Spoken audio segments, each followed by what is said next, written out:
Everybody. 1857 की क्रांति 10 मई 1857 में मेरठ से शुरू होती है। इसमें आज हम लोग समझेंगे कि बिहार में और बाबू वीर कुंवर सिंह की कैसी भूमिका रही और कितनी बड़ी भूमिका रही, उसको समझते हैं। यह 1857 की क्रांति 10 मई को शुरू होता है भाई, मेरठ में शुरू होता है, ठीक है। लेकिन हम लोग को देखना है कि बिहार के नजरिए से यह क्रांति कैसे शुरू होती है और कहां शुरू होती है। यह 12 जून 1857 में शुरू होती है। एक छोटा सा गांव रोहनी विलेज, रोहनी गांव में शुरू होती है, जो आज के प्रेजेंट डे में झारखंड में है, देवघर में।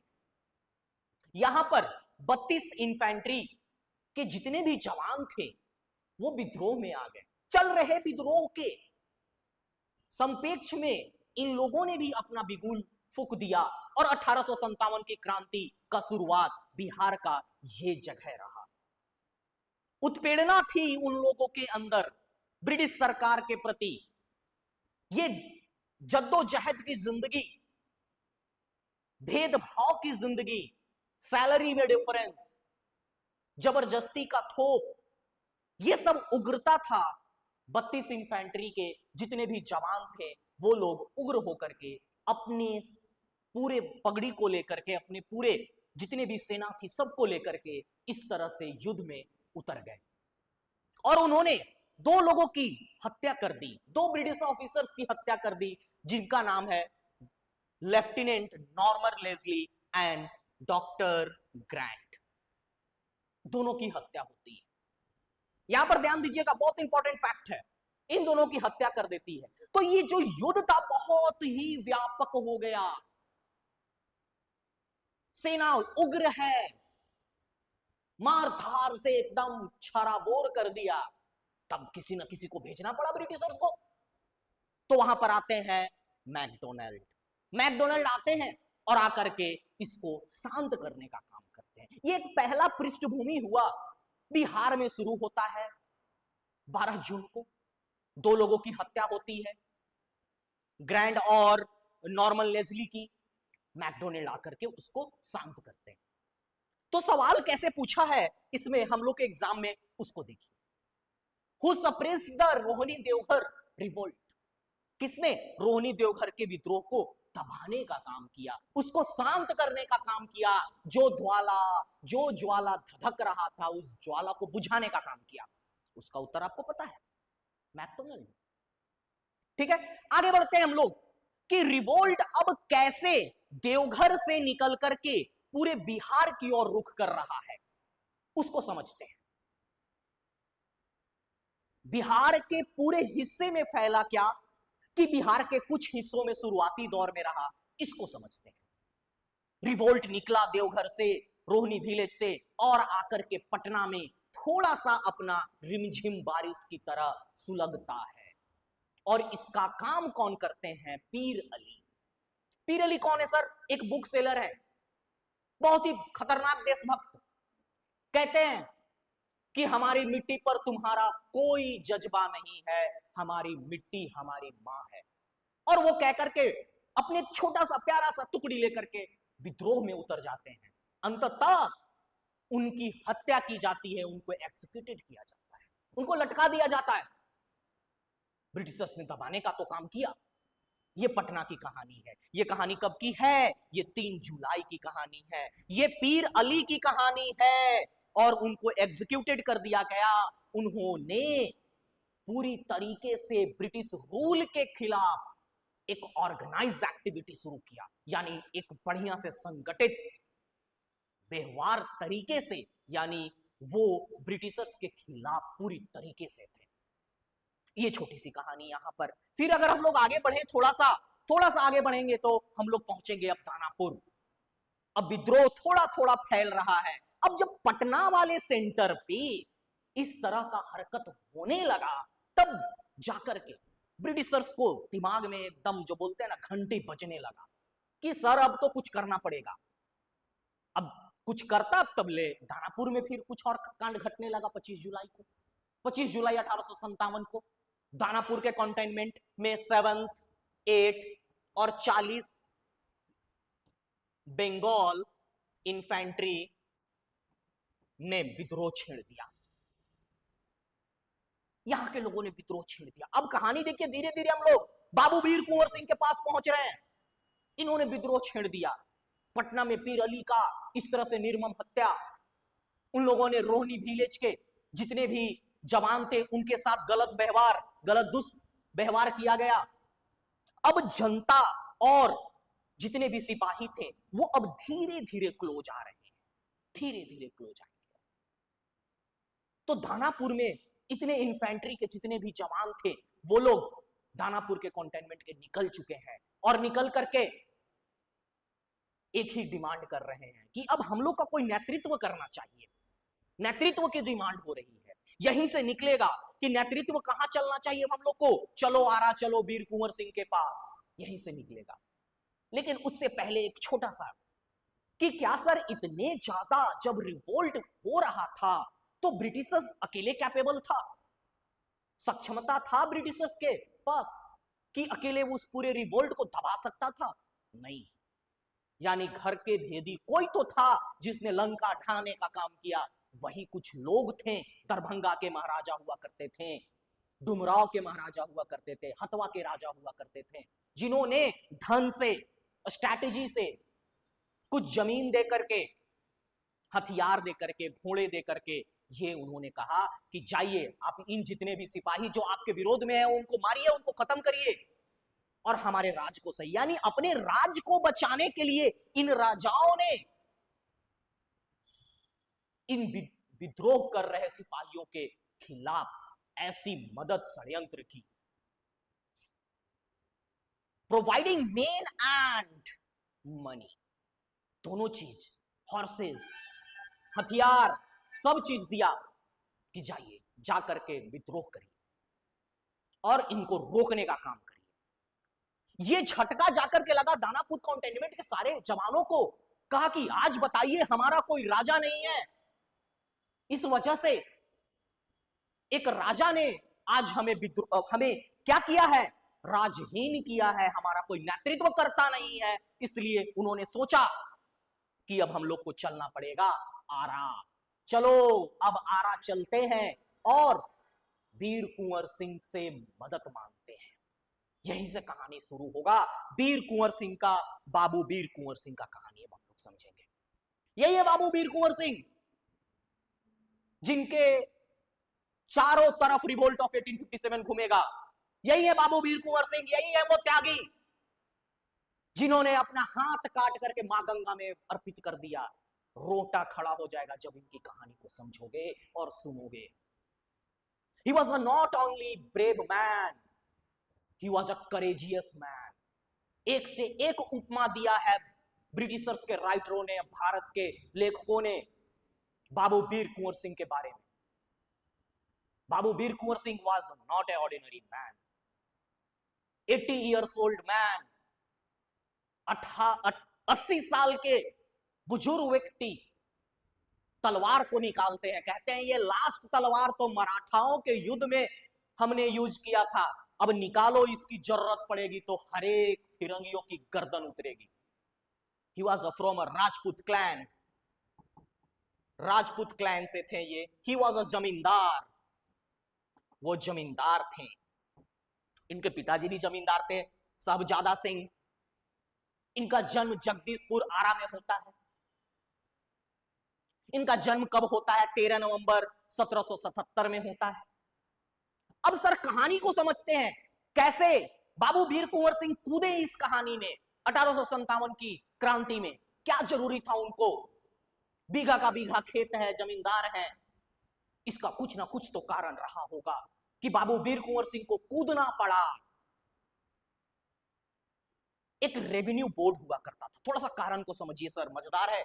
एक रेवेन्यू बोर्ड हुआ करता था। रेवेन्यू बोर्ड क्या करता था?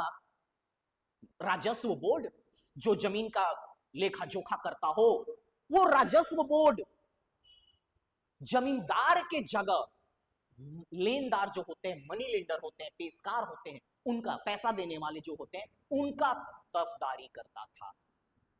जो मनी लेंडर्स होते थे, जो साहूकार होते थे, जो कुछ इंटरेस्ट लेकर के किसानों को, गरीबों को पैसा दिया करते थे कि जाओ तुम खेती करना, अगला फसल में हमको पैसा दे देना। उसका तरफदारी किया उसने, ब्रिटिश बोर्ड ने, रेवेन्यू बोर्ड ने। इसके वजह से जितने भी जमींदार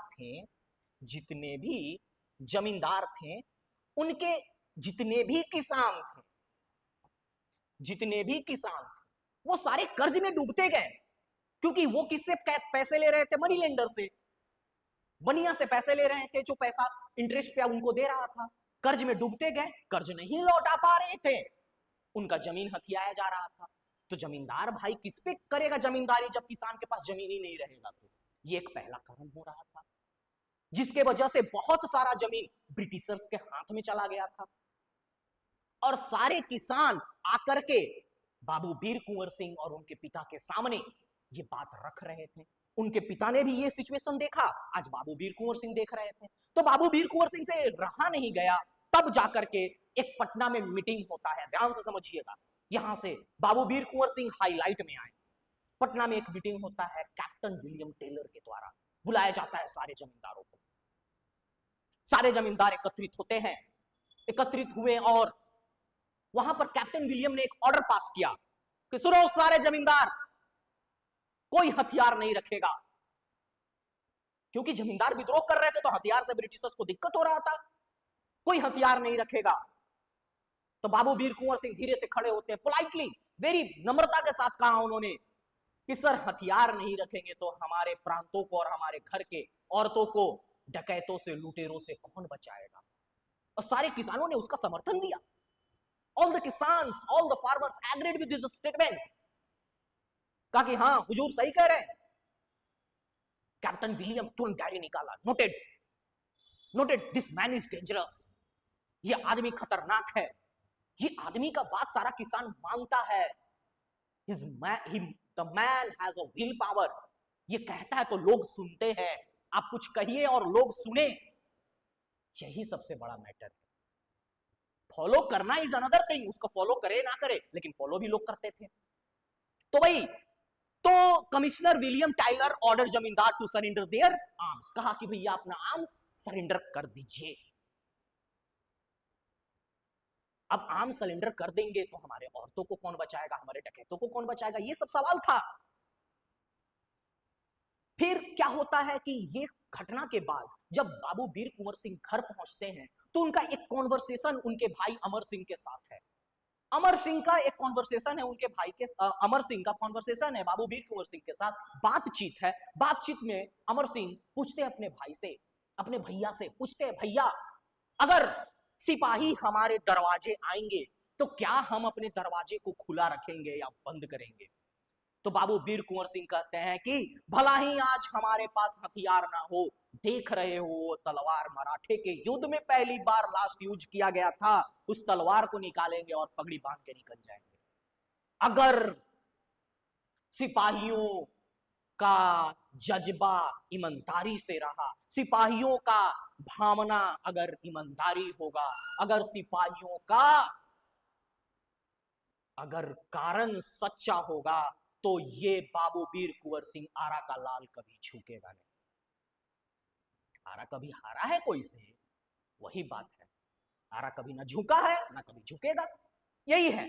चलिए तो आगे थोड़ा सा बढ़ते हैं कहानी का चैप्टर 2 की ओर, समझते हैं क्या होता है। 25 जुलाई का रात्रि को दानापुर से, वो वही दानापुर जो 7वां 8वां और 40वां बंगाल का इन्फेंट्री था, जो बिगुल फूंक दिया था कि अब हम लोग को कोई नेता चाहिए, नेता चाहिए, हम लोग को लीडर चाहिए, अब हम लोग नेतृत्वहीन नहीं, नेतृत्व के साथ आगे बढ़ेंगे। वही एक नारा निकालता है, चलो आरा, चलो वीर कुंवर सिंह के पास, ये नेतृत्व हम ढूंढेंगे, ये नेतृत्व हम चाहेंगे, ये नेतृत्व हम उनसे लेंगे, ये उम्मीद करके कि वह अपने तलवार को लहराएंगे। कमर में खोस घोड़े पर चलते हैं कुंवर सिंह, जब वो चलते हैं तो थरथरते हैं लोग। ऐसे लिखा कभी लोगों ने, कितने कवियों ने ऐसे लिखा।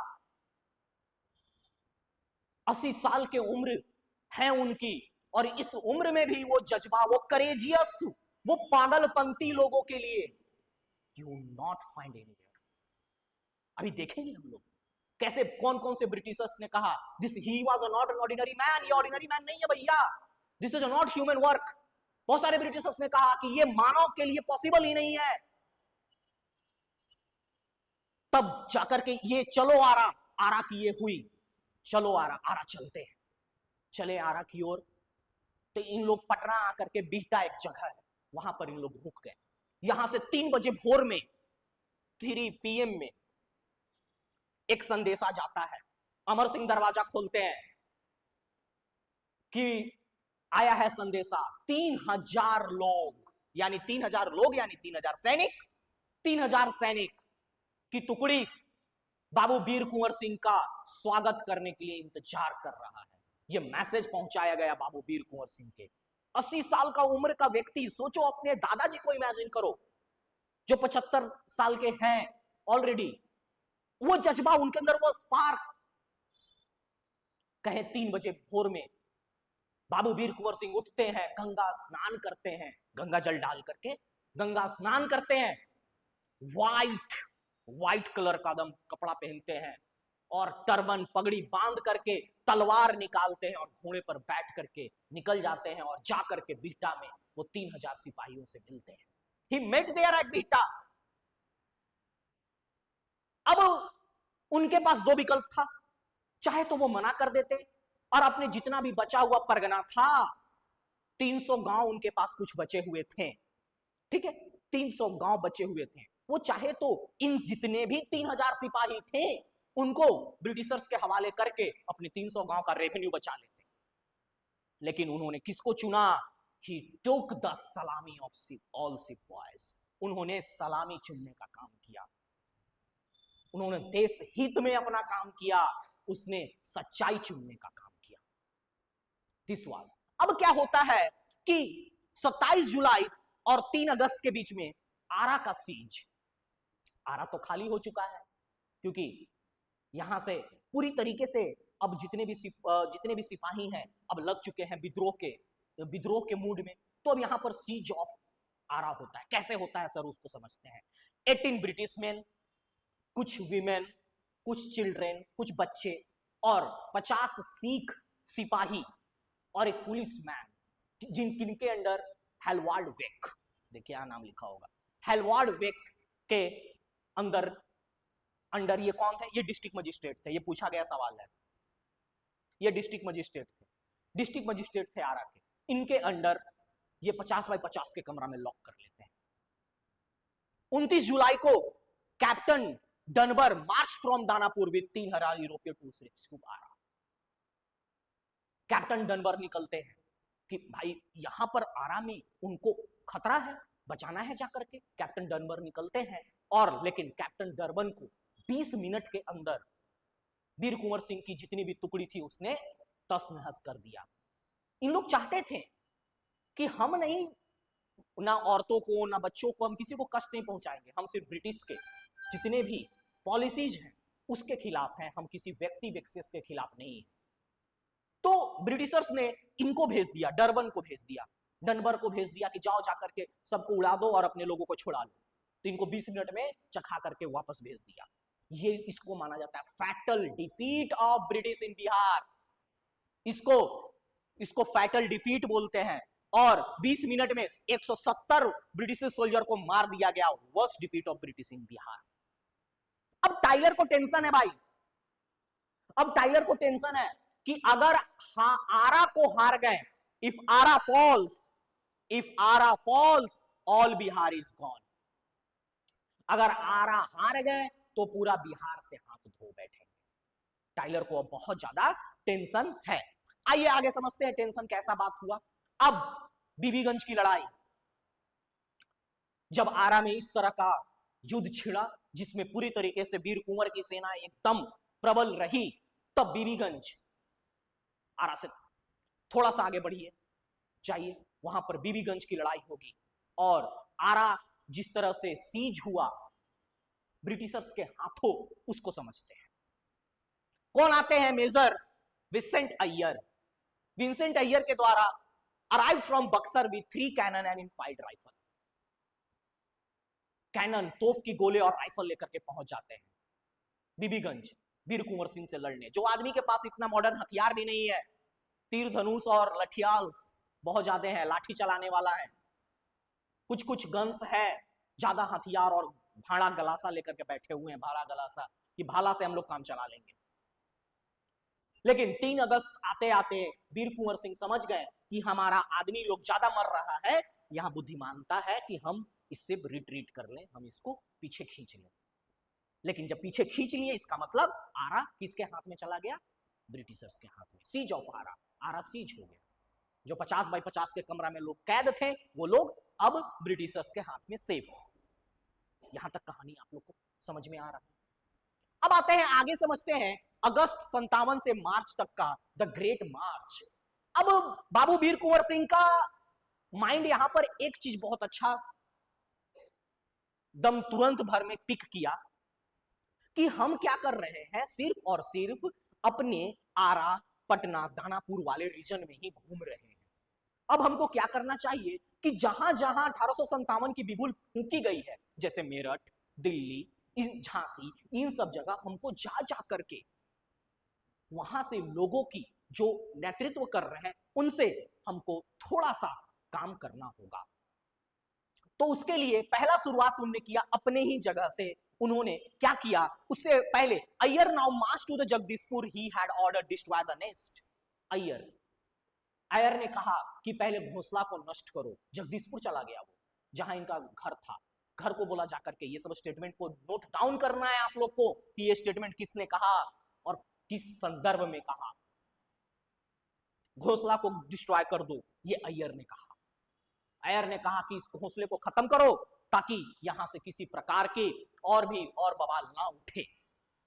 रोहतासगढ़, इसका कहानी क्या है सर, ये पूछा गया सवाल है। रोहतासगढ़ में क्या हुआ?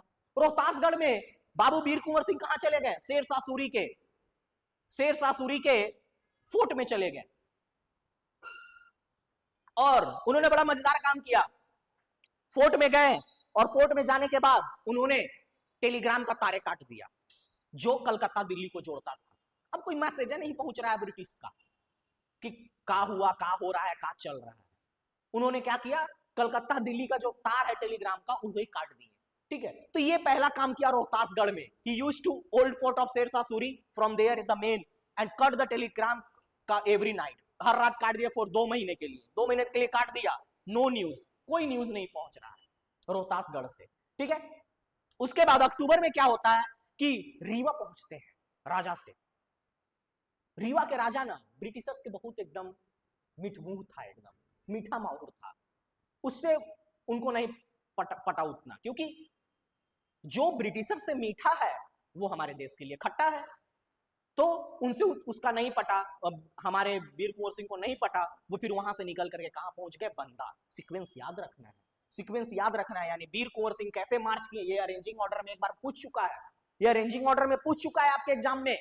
ये फिर पूछा जाएगा कि बाबू वीर कुंवर सिंह पहले कहां गए थे? पहले रोहतासगढ़ गए, रोहतासगढ़। उसके बाद कहां जाते हैं? उसके बाद आपको रीवा जाते हैं, उसके बाद आपको बंदा जाते हैं। बंदा, यहां पर नवंबर तक वो बंदा गए। ठीक है, आगे बढ़ते हैं। 6 दिसंबर 1857 को कहां जाते हैं वो? कानपुर। कानपुर में कौन है? तात्या तोपे। तात्या तोपे कानपुर में है, जो किससे लड़ रहे हैं? जनरल विंध्यम से लड़ रहे हैं। जनरल विंध्यम से लड़ रहे हैं वो, इनका ये फाइट यहां चल रहा है। हालांकि यहां पर बाबू वीर कुंवर सिंह ने बहुत ज्यादा मदद तो उनका नहीं कर पाए, ये लास्ट में फाइट हार भी जाते हैं तात्या तोपे विंध्यम से। उनका कंट्रोल, ब्रिटिश का कंट्रोल हो जाता है वहां पर तात्या तोपे के ऊपर। लेकिन वहां से क्या होता है कि इनके पास उतना वक्त नहीं था, वहां से वो अपने टुकड़ी को लेकर के आधी रात को वहां से निकल गए, क्योंकि इनको गंगा क्रॉस करके वापस इनको आजमगढ़ भी पहुंचना था। ठीक है, तो यहां से वो अपने फोर्स को लेकर के वहां से वो बाबू वीर कुंवर सिंह निकल गए। ठीक है, उसके बाद कहां गए हैं याद रखना है, यानी आप लोग को सीक्वेंस याद रखना है। रोहतासगढ़, रीवा, बंदा, बंदा के बाद कानपुर, कानपुर के बाद आजमगढ़, ये जड़े आजमगढ़। आजमगढ़ वहां पर पहुंचते हैं। आजमगढ़ पे जाते ही कब्जा कर लिया उन्होंने। आजमगढ़ पे 22 मार्च को उन्होंने कब्जा कर लिया। लॉर्ड कैनिंग का फिर टेंशन जो लॉर्ड कैनिंग क्या है इस समय, गवर्नर जनरल है। पूरे बहुत सारा फेमस सवाल है, ये पूछा है बार बार कि who was the governor general during the revolt of 1857। Governor general कौन थे? Lord Canning. लॉर्ड कैनिंग का बहुत बड़ा टेंशन है माथा में। उसने भेजा किसको? लुगार्ड को भेजा होगा। हाँ, एडवर्ड लुगार्ड, एडवर्ड लुगार्ड को भेजा उसने 4000 लोगों के साथ, ट्रूप्स के साथ, 4000 ट्रूप्स के साथ उसने किसको भेजा? युगार्ड को कलकत्ता से भेजा कि जाओ जाके वीर कुंवर सिंह को आजमगढ़ से खाली करो भाई। आजमगढ़ उधर से हमारा मिर्जापुर है, मिर्जापुर से बहुत गांजा का खेती होता था, आजमगढ़ मेन रूट था, तो हम लोग का वो पूरा रूट खराब कर देगा। उसको वहां से हटाओ हटाओ, उधम ने रहने लगा है, वहां कब्जा कर चुका है। तो टेंशन, क्योंकि रेवेन्यू, पैसा, किसी एडमिनिस्ट्रेशन को चलाने के लिए क्या चाहिए? पैसा चाहिए। पैसा कहां से आ रहा था? ट्रेड से। ट्रेड चाहे वो इंटॉक्सिकेंट हो चाहे वो मिठाई हो, पैसा आने से मतलब है। ब्रिटिशर्स को टेंशन हो गया कि नहीं, आजमगढ़ पे वो नहीं होना चाहिए। ये देखिए, फिर 23 मार्च को बैटल ऑफ अतरौलिया। ये कहां है? अतरौलिया कहां है भाई साहब? ये यूपी में है, आजमगढ़ से थोड़ा सा यूपी में है, वहीं पे आसपास में। तो ये पूछा गया सवाल है और ये बहुत ही एक्सपेक्टेड क्वेश्चन है कि बैटल ऑफ अतरौलिया, ऐसे थोड़ा सा अतरंगी सवाल टाइप से है, ठीक है। Colonel Milman attacked Kunwar Singh with 1200 man. 1200 आदमी के साथ कर्नल मिलमन अटैक करते हैं, लेकिन बाबू वीर कुंवर सिंह 80 साल के उम्र का आदमी है, वो गांव के आदमी है, एकदम खाए पिए मक्खन मिश्री वाला। यू शेप बनाते हैं, इस तरह का यू शेप, ये क्वेश्चन पूछा जा सकता है। U shape strategy, U shape बनाते हैं, बीच में सारा ब्रिटिश का सेना इसे बीच में घेरा में आ जाता है और लगभग 100 से ज्यादा, 150 से आदमी वहां पर मारे जाते हैं। इसमें लंदन में एक किताब लिखी, लंदन में एक जर्नल निकलता है, उसमें लंदन में क्या लिखा गया? एन ओल्ड मैन, देखिएगा, an old Rajput has defeated the queen's army. क्या बात है, ये सवाल बन जाएगा कि ये जर्नल किससे संबंधित है, ये कौन से जर्नल, ये कहां लिखा गया? London Times wrote, London Times में ये लिखी जाती है, ठीक है। ये बात यहां पर होती है। अब क्या होता है? मार्च, द ग्रेट मार्च। ग्रेट मार्च, अब आगे की और कहानी अब हम लोग देखेंगे, ठीक है, चलिए। हाँ, अब क्या होता है? 17 अप्रैल से 1858, the hand to mother Ganga. यही तो सबसे इमोशनल पॉइंट है यार, the hand to mother Ganga. इस मोड़ पे आपको पढ़ने में भी इमोशंस आ जाएगा और जो पढ़ा रहा है उसको भी इमोशंस आ जाएगा। द 80 years ओल्ड मैन, अब तो लगभग 81 साल के हो गए हैं, जब इतने सारे युद्ध को जीतते हुए, कहीं हारे कहीं जीते, कहीं स्ट्रैटेजी बनाए, कहीं कहीं अपने आप को उस तरह से झोंक कर आगे बढ़ते हुए जब लौटते हैं घर की ओर, तब उनके साथ क्या होता है उसको समझते हैं। जो ये लुगार्ड है, लुगार्ड यही सेनानायक है। ये शिवपुरी घाट पे मौका पा लेता है, गाजीपुर नदी, गंगा नदी क्रॉस कर रहे हैं, क्रॉस कर रहे हैं, तब उनके साथ कोई नहीं है नाविक के अलावा। नाविक भी नहीं है, खुद नाव को कर रहे हैं, खुद नाव को बो कर रहे हैं, एक हाथ से नाव बो करते हैं, जब हाथ को काट के अर्पण कर देते हैं तब। तो लुगार्ड ने ये चीज को नोटिस किया और नोटिस करके उसने घेर करके अपने बंदूक निकाल करके सीधा उनके ऊपर निशाना दाग दिया। And he got blood said due to bullet on his left hand. उनके बाएं बांह पर वो गोली जाकर के लग जाती है। He was afraid. He was afraid of infection. उनको पता था कि इंफेक्शन हो जाएगा, हाथ पूरा गल जाएगा। तलवार निकालते हैं और अपनी बां हाथ को काट करके, वहीं पर पूरे ब्रिटिश की पूरी सेना देख रही है इस सीन को। ब्रिटिश की सेना इस पूरे सीन को देख रही है कि कैसे बाबू वीर कुंवर सिंह ने तलवार निकाला और निकाल करके अपने हाथ को काटा और मां गंगा में अर्पण किया और कहते हैं, हे गंगा मैया, ये कुंवर की आखिरी भेंट है, अपने बेटा को पार लगाओ। He said there, और ये पूरा खून उनके हाथों से बह रहा है, मां गंगा में ऐसे अर्पित करते हुए अपने एक हाथ से बोट को खींचते हुए दूसरे छोर की ओर जाते हैं। और पूरे ब्रिटिश की सेना देख करके पागल है कि कैसे ये आदमी ये काम कर रहा है। उसी पर एक ब्रिटिशर्स ने लिख दिया, the man will power was not human. ऐसी दृढ़ता वाला व्यक्ति इंसान नहीं हो सकता। ये कुछ ना कुछ इसके अंदर विल पावर है, कुछ ना कुछ शक्तियां है इसके अंदर, ये इंसान नहीं है। This was the courage, this was the 80 years old man power, will power. बात को समझ रहे हैं यहाँ पे? हिलने नहीं बनेगा भाई, ऐसा लेक्चर है ये। बिहार स्पेशल का यही मजा है। बिहार का इतिहास ऐसा है, लोग कहते बिहार को है कि बिहार, लेकिन बिहार के इतिहास को जब पढ़ा जाएगा, बिहार के इतिहास को जब समझा जाएगा, then you will have the tear and the throat will quench. गला सूखेगा और आंख से आंसू निकलेगा सिर्फ। बिहार की ऐसी ऐसी कहानी है। डॉक्टर राजेंद्र प्रसाद की कहानी जब बताएंगे तब, उस्ताद बिस्मिल्लाह खान की कहानी बताएंगे तब समझ में आएगा। आर्यभट्ट की कहानी बताएंगे, नालंदा की कहानी बताएंगे तब समझ में आएगा कि what is the importance of Bihar, Bihar की क्या है।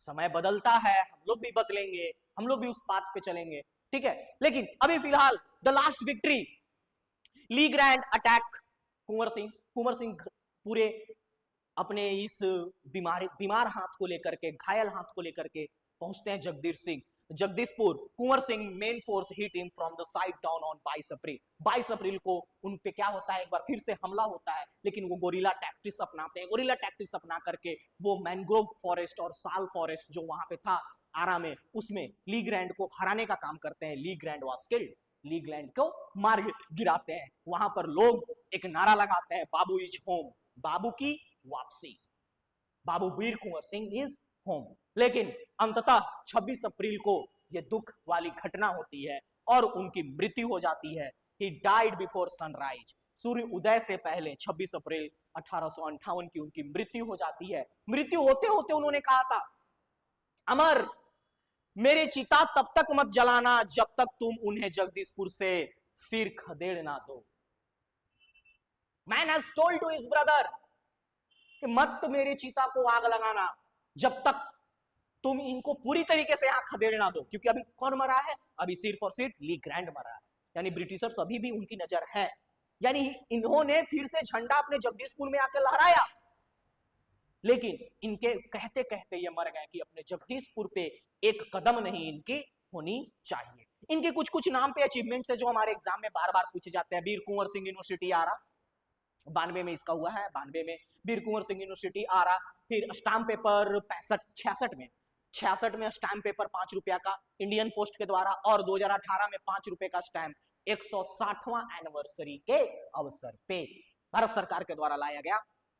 23 अप्रैल को बिहार गवर्नमेंट हॉलिडे मनाते हैं, जिसको हम लोग वीर कुंवर सिंह विजय उत्सव के नाम से जाने जाते हैं, ठीक है। और इन 2018 5 लाख पीपल, ये आप लोग सुने ही होंगे, made Guinness record in the Patna waving flag in his memory.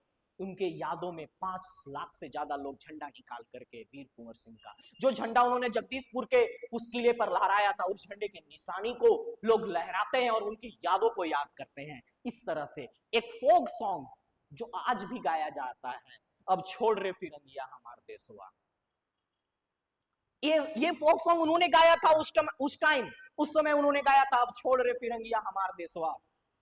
और गाते गाते अपने सारे ट्रूप्स को वो ले चलते थे, गंगा पार कराते थे और गाते थे। एक और गाना गाया करते थे, अब गंगा मैया तोरे ह सहारा, ठीक है। तो ये सब चीजें जो है हमारे स्टिल संग in the Bhojpuri about him, आज भी भोजपुरी में ये सब बातें उनके लिए गाई जाती है।